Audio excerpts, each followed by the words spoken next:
Tenemos desde Ecuador a Jennifer Barrera. Y ustedes, amigos televidentes, no solo darles la bienvenida, sino también invitarles a poner atención a esta entrevista. Si usted tiene hijos, es importante. Vamos a hablar de educación, vamos a hablar de un segundo Congreso Nacional que se está desarrollando en nuestro país y que me parece interesante, muchachos. Hemos tenido la oportunidad de conversar con ellas previamente, vinieron súper temprano, súper puntuales, y es que nos hemos concentrado en la educación como las matemáticas, el español, y le exigimos a nuestros hijos nota en esto. Pero ¿qué pasa con la conducta? ¿Qué pasa con moral y cívica? ¿Qué pasa con los valores? Y es que este congreso está centrado en eso, en los valores, qué tanta influencia e importancia tienen en el crecimiento y el aprendizaje de nuestros hijos y en la formación de sociedades, de mejores seres humanos y de mejores sociedades. Bienvenidas, chicas, la palabra es suya. Muchas gracias. Muchas gracias. Comencemos platicando un poco sobre la experiencia que han tenido en este segundo día de congreso, que empezó ayer, hoy es el segundo día. ¿Cómo les ha ido a lo novedoso que han visto? Bueno, pues realmente una cosa que comentábamos ambas y que nos ha sorprendido gratamente ha sido la asistencia de todos los integrantes de la comunidad educativa, es decir, familias, padres, madres, docentes, pero también contar con los estudiantes, porque sí que es cierto que muchas veces se nos llena la boca de intenciones respecto a bueno, pues hacer grandes logros para ellos. Pero se nos olvida que el para ellos se puede transformar en con ellos. Entonces, en este caso en concreto, nos ha agradado sobremanera que en este congreso, en estas conferencias, estén participando todos los integrantes de la comunidad educativa. Ahora, creo que los retos a nivel mundial son los mismos en cuanto a educación se refiere. Nos enfrentamos al bullying, nos enfrentamos a la discriminación, nos enfrentamos a chavalos que quieren vivir la vida un poco más temprano que en nuestras generaciones, y eso creo que prevalece en Perú, en España, es lo mismo. Sí, realmente nosotros en Ecuador también tenemos las mismas dificultades. Hay unas prácticas, obviamente, que como familia tenemos, como comunidad educativa tenemos, y el reto es ese, ¿no? El reto es cómo podemos comenzar a trabajar con ellos, como habíamos conversado hace poco, y generar estas prácticas que sean favorables para la educación, que sean favorables para el aprendizaje, que favorezcan una convivencia más armónica, que favorezcan el abordaje de valores, de unos valores que sean conscientes, que sean más intencionales, que provoquen unos aprendizajes diferentes y que esos aprendizajes estén obviamente anclados a un tema del ser también coherentes los adultos con los niños. Porque pasa mucho que cuando hablamos, por ejemplo, de acoso, nosotros nos hemos dado cuenta en Ecuador que el acoso va muy ligado también de violencia intrafamiliar. Entonces no podemos hablar de algo que pasa afuera cuando también, yo digo, las familias y la sociedad somos responsables también de esto. Es un tema muy complejo, ¿verdad? Es aliar maestros, padres de familia y también a los chavalos, porque es un tema que involucra a todos. Porque si hay un conflicto en el hogar, el niño va y proyecta eso que está pasando en el hogar al aula de clases. Y eso se traduce en deserción escolar por parte de las víctimas de esa violencia que está generando el mismo niño, pero tampoco puede dejar la responsabilidad al maestro porque el conflicto no está en el aula de clases, está en el hogar. Es muy complejo, ¿verdad? Sí, yo muchas veces digo que, sobre todo cuando hago formaciones y asesoramiento a los docentes, que no nos equivoquemos porque muchos docentes y muchos centros educativos piensan que su misión es la de enseñar.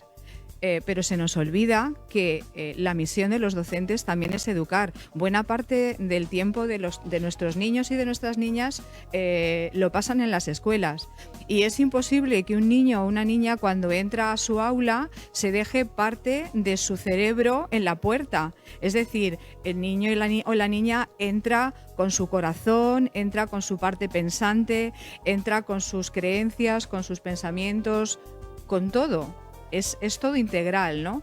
Con lo cual no se nos debe de olvidar que en el caso del docente, cualquier minuto del día, su misión es de ser agente de desarrollo socioafectivo. Es decir, cualquier cosa, cualquier interacción que tenga con ese niño, lo que diga, lo que haga, cómo lo haga, es un espejo para ese niño, con lo cual también educan. Es muy importante el currículum, estamos de acuerdo. Es muy importante que nuestros niños y nuestras niñas se preparen pues para ser grandes profesionales, pero que no se nos olvide que también se tienen que preparar para ser grandes personas. Claro, me parece interesante y es un gran reto y una gran responsabilidad, pero para los maestros. Pero algo de lo innovador, de lo novedoso que hay en este congreso es que también involucra al padre de familia en esta formación que es un triángulo, maestro, padre, niño. Yo recuerdo que cuando estaba en el colegio recibíamos la clase de moral y cívica, pero quizás los valores que te inculcaban en el colegio no eran los mismos valores que recibías en tu casa, discrepaban los unos de los otros y entonces esto se convertía en teoría y no cobrabas conciencia realmente de la información que estabas recibiendo. De esto se trata, de involucrar en la educación tanto, no solo dejar la responsabilidad al padre, no solo dejar la responsabilidad al docente, sino una responsabilidad compartida en función de la formación de los muchachos. ¿Cuáles han sido los mayores retos en este sentido? Los retos, tal como comentábamos antes, yo que hago formación a nivel nacional, pero también me respalda una asociación a nivel internacional, porque yo soy educadora de disciplina positiva, que es una metodología educativa que se conoce en buena parte del mundo. La verdad es que sí que tengo que decir que si yo pido a las familias un listado de los retos, de los desafíos o los conflictos con los que se encuentran habitualmente en su día a día, ese listado va a ser el mismo, sea en Nicaragua, sea en España, sea en Ecuador o sea en China.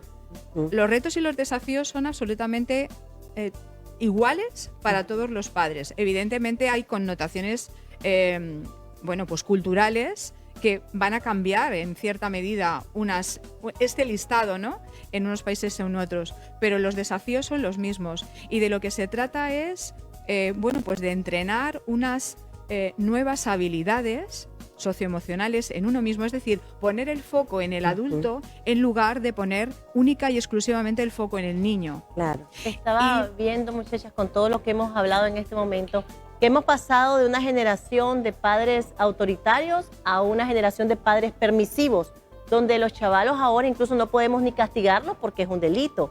Ya tienen ellos la facultad de decir, mi papá me pegó y vas preso. Entonces, al perder el control de nuestros hijos, estamos creando una generación que va descubriendo la vida a su manera y haciendo las cosas a su manera sin ninguna autoridad. Entonces, ¿cómo podemos lograr el balance sin llegar a aquel extremo en el que golpeaban salvajemente a los niños para que entendieran quién es el que mandaba en casa, a seguir asesorándolos, apoyándolos sin llegar a utilizar la violencia? Entonces, es una delgada línea entre lo que debemos hacer y no debemos hacer. ¿Cuál sería el mensaje final? Yo creo que ahí va a ser súper importante si como familias estamos conscientes de lo que ocasiona el castigo y también estamos conscientes de lo que ocasiona el no tener límites o el apoyar excesivamente sin una norma, sin un apoyo, sin unos límites en casa. Y es saber también que podemos probar otras formas de hacer las cosas, de apoyar, pero también de poner límites. Entonces tú eres clara con lo que buscas de ellos, con las exigencias que tienes en casa, con la distribución de tareas, en lo que quieres que te apoyen, pero también eres clara en que él vale como persona. O sea, independientemente de que no coja o sí coja la ropa sucia, él sabe, por ejemplo, que tiene que poner la ropa en el tacho, pero si no lo hizo, tú le apoyas para que él también cumpla esa exigencia, pero está en ti el juzgar lo que nosotros decimos, juzgar la conducta y no a la persona. Entonces, le reconoces a él como una persona que tiene un valor, pero que puede seguir aprendiendo más cosas y es el apoyo, el acompañamiento que como familias podemos hacer a cada uno de esos aprendizajes que vamos dando juntos, ¿no? Qué bonita la información que hemos recibido el día de hoy. Forma parte de los retos y los paradigmas a los que nos estamos enfrentando y en lo que está haciendo énfasis el Ministerio de Educación a través de este tipo de congresos. Es el segundo congreso. Estamos hablando de que las materias de matemática, español, física, química son tan importantes como la formación en valores. Quiero despedir, muchachas, de verdad con mucha lástima de que se nos acabe el tiempo, con un mensaje para los padres de familia y los maestros. Decía algo muy importante, Carmen, y es llegar no solo aquí, sino aquí. Sí, efectivamente, ser cordialmente amable, transmitir amor y responsabilidad, y ser ese equilibrio del que hablaba Jennifer. Muchísimas gracias por habernos acompañado. Hay mucho que debatir sobre familia, sobre educación en Nicaragua, pero vamos por buen camino. Seguimos con más. Y seguimos con más. Gracias.